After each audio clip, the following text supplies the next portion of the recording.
গোলাঘাটৰ এজন প্ৰবীণ অভিনেতাৰ জীৱন সংগ্ৰাম। এসময়ত তেওঁৰ বলিষ্ঠ অভিনয়েৰে দৰ্শকক আপ্লুত কৰিছিল, যাৰ কণ্ঠ আৰু দুৰ্দান্ত অভিনয়েৰে কঁপাই তুলিছিল অসমৰ শদিয়াৰ পৰা ধুবুৰীলৈকে ভ্ৰাম্যমানৰ মঞ্চ।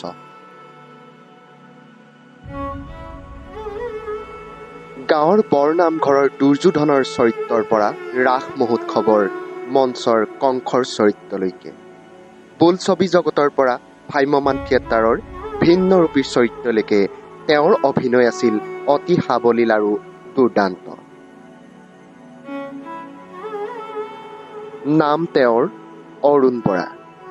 ঘৰ গোলাঘাট ১ নং হেনচোৱা গাঁৱত।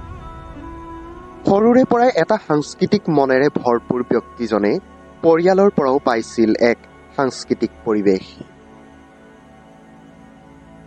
গাঁৱৰ ধূলি বালি বোকা পানী খচকি এক সাধাৰণ জীৱন লৈ তেওঁৰ গাঁৱলীয়া বাটেৰে যাত্ৰা আৰম্ভ কৰিছিল জগত সভালৈ। সুদীৰ্ঘ প্ৰায় ৪টা দশক ধৰি বোলছবি জগতৰ পৰা ভালেকেইখন আগশাৰীৰ ভ্ৰাম্যমান নাট্য দলত অভিনয়ৰ সৈতে জড়িত হৈ পৰিছিল তেওঁ।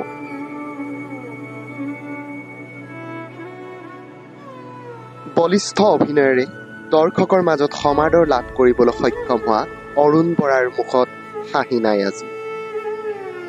জীৱন সংগ্ৰামৰ এখন বিশাল সাগৰত সাঁতুৰিবলগীয়া হৈছে তেওঁ।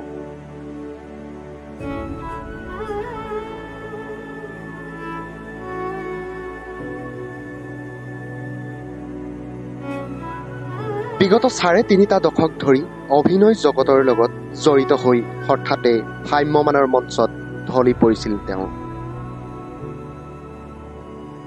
১৯৮২ চনতেই ভ্ৰাম্যমানত খোজ পেলাইছিল শিল্পীগৰাকীয়ে। অলংকাৰ থিয়েটাৰৰ পৰাই আৰম্ভণি কৰি পৰৱৰ্তী সময়ত সুৰদেৱী, বৰদৈচিলা, ৰাজতিলক, ভাগ্যদেৱী, আবাহন, বৃন্দাবন আদি প্ৰায় সৰোবৰ ২৫খনমান ভ্ৰাম্যমান থিয়েটাৰৰ লগত এক দীঘলীয়া সময় অভিনয়ৰ লগত জড়িত হৈ পৰিছিল অৰুণ বৰাই। ভ্ৰাম্যমান থিয়েটাৰৰ লগত এক দীঘলীয়া সময় অতিবাহিত কৰি অভিনয়ৰ যোগেদি দৰ্শক ৰাইজৰ মাজত সমাদৰ লাভ কৰিছিল। বোলছবিৰ ভিতৰত জেতুকা পাতৰ দৰে, বহ্নিমান, লখিমী আদিতেও তেওঁৰ অভিনয় কৰিছিল। কিন্তু এতিয়া এই অভিনয় শিল্পীগৰাকীয়ে এখন সৰু দোকানেৰে চলিছে অভিনয় শিল্পীগৰাকীৰ জীৱন সংগ্ৰাম। কাৰণ ২০১৮ বৰ্ষত ভাগ্যদেৱী থিয়েটাৰৰ মঞ্চত অভিনয় কৰি থাকোঁতে উচ্চ ৰক্তচাপজনিত ৰোগত ঢলি পৰিছিল অৰুণ বৰা। তেতিয়াই যেন সুদক্ষ শিল্পীগৰাকীৰ জীৱনলৈ নামি আহিছিল কাল অমানিশা। তেতিয়াৰ পৰাই এখন হাত এখন ভৰি সম্পূৰ্ণৰূপে হৈ পৰিছিল অকামিলা। তেতিয়াৰ পৰাই তেওঁ ত্যাগ কৰিবলগীয়া হ'ল ভ্ৰাম্যমানৰ মঞ্চৰ লগতে অভিনয়। পৰিয়াল পোহপাল দিবলৈ তেওঁ খুলি ল'বলগীয়া হ'ল এখন ক্ষুদ্ৰ দোকান।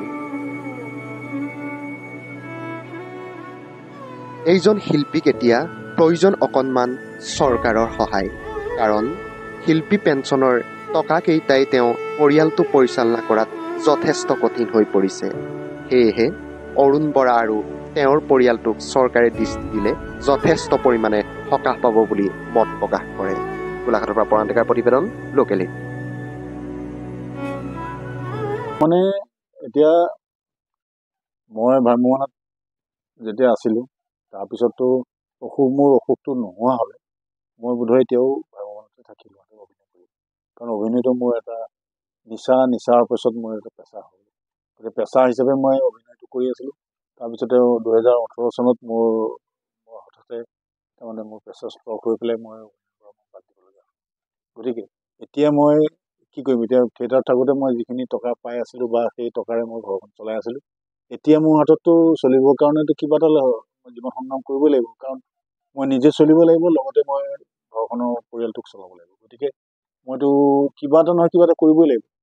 মোৰ খেতি মাটি বুলিবলৈও আছে, যিখিনি আছে যদিও সেইখিনি মই নিজে কৰিব নোৱাৰোঁ। গতিকে মই তাৰ পৰাতো মই ইনকাম কৰিব নোৱাৰোঁ। এতিয়া বৰ্তমান মই এই দোকানখনকে দি পেলাই নিজক ব্যস্ততাৰ মাজত ৰাখিবৰ কাৰণে আৰু নিজেই অকণমান পইচা দুপইচা হাতত চুবলৈ পাম, মোৰ মনটো ভাল লাগিব। আৰু 2-4জন মানুহ আহিব, মোৰ লগত কথা বতৰা পাতিব, মোৰ মনটো অলপ ভাল লাগিব। মই 34 বছৰ ভ্ৰাম্যমাণ থিয়েটাৰত থাকোঁ। মই হেৰি থিয়েটাৰ, ডাঙৰ থিয়েটাৰ হিচাপে A-ক্লাছ থিয়েটাৰ হিচাপে মই আবাহন, ৰাজতিলক, বৃন্দাবন, তাৰপৰা বৰদৈচিলা, ভাগ্যদেৱীতে মই মোৰ জীৱনৰ যথেষ্ট সংখ্যক কাল মই ভ্ৰাম্যমাণ ভাগ্যদেৱীতে মই কটালোঁ। কাৰণ মই 14 বছৰ ভ্ৰাম্যমাণত থাকিলোঁ। 34 বছৰ ভ্ৰাম্যমাণত তাৰে 14 বছৰ মই ভাগ্যদেৱীত থাকিলোঁ। তাৰ মাজতে এৰাধেৰাকৈ বহুত থিয়েটাৰত থাকিলোঁ। কমেও 25-26খন থিয়েটাৰত মই থাকিলোঁ। সুদীৰ্ঘ মই 34 বছৰ থাকিলোঁ। মই প্ৰথম মোৰ বোলছবি হ'ল জেতুকা পাতৰ, তাৰপিছত বৰ্ণিমা, তাৰপিছতে হ'ল লখিমী। এই 3খন থিয়েটাৰৰ মই এতিয়া চৰকাৰৰ ফালৰ পৰা মই এটা শিল্পী পেঞ্চন পাওঁ। গতিকে শিল্পী পেঞ্চনটোৰে এটা সীমিত টকাৰে মই গোটেই এনেকৈ চলিব মোৰ অসুবিধা হয়। গতিকে মই মানে চৰকাৰক এটাই আহ্বান কৰোঁ যে শিল্পী পেঞ্চনৰ টকাখিনি অলপ বঢ়াই দিয়ক। বাকী সকলোৰে বঢ়াই দিলে, এতিয়া আমাৰ বঢ়াই দিয়া নাই। কাৰণ আমাৰ বিশেষকৈ আমাৰ তেনেকুৱা সংগঠন হিচাপে, শিল্পী সংগঠন হিচাপে সংগঠন নাই। গতিকে সংগঠন থকা হ'লে বোধহয় আন্দোলন কৰিলে বা ইয়াৰ বাবে কিবা ধৰ্ণা দিলেহেঁতেন। গতিকে আমি এতিয়া ধৰ্ণাও নাই, হেৰিও নাই। গতিকে আমাৰ টকাটো যদি বঢ়াই দিয়ে তেতিয়াহ'লে আমি সকাহ পাম। আৰু টকাটো বঢ়াই দিলে, নহ'লে মই গাইগতীয়াকৈ মই কিবা এটা বিচাৰিব পাৰোঁ, কিন্তু বিচাৰিলে অকল মোৰ কাৰণে হ'ব। কিন্তু মই সমূহ শিল্পীৰ কথা ভাবি পেলাইহে মই কৈছোঁ যে শিল্পীৰ পেঞ্চনটো বঢ়াই দিলে আমাৰ সকলোৰে কাৰণে সুবিধা হ'ব।